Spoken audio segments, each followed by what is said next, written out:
আজকে জানো কি আমার সাথে ঘটে গেল? বাপরে বাপ, যা শুনলে তোমরা অবাক হয়ে যাবে। আমি এত অন্যমনস্ক থাকি না যে কি বলবো। কালকে আমি বাজার থেকে চিকেন এনেছিলাম, আর চিকেনটা ভাবলাম রান্না করি।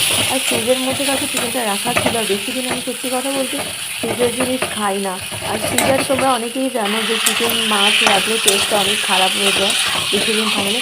তো যার জন্য আমি নর্মালি রেখেছিলাম। তো ভাবলাম আগে চিকেনটা করে নিই। আর চিকেনটা বসিয়ে ভাবলাম ওটা রিলস বানাবো বলে বাইরে যাবো। তো যাই হোক, আমি চিকেনটা ভালোভাবে কষে টষে জল টল দিয়ে আর বসিয়ে দিয়ে গেছি। বসিয়ে দিয়ে আর বাইরে গেলাম রিলস বানানোর জন্য। তো একটা আঙ্কেলের সাথে দেখা হলো, পাশেই থাকি। তো একটু কথা বলছিল আমার সাথে। আর কথা আমার মনেই নেই যে গ্যাসটা জ্বালানো আছে। তো তার মধ্যে বোন ফোন করলো, বোনের সাথেও কথা বললাম প্রায় 2 ঘন্টার মতো। স্নান করলাম দুটোর সময়, দুপুর। হ্যাঁ, স্নান করলাম। আর প্রার্থনা করলাম, তারপরে সে খাবো কিচেনে ঢুকে দিলাম। আমার গ্যাস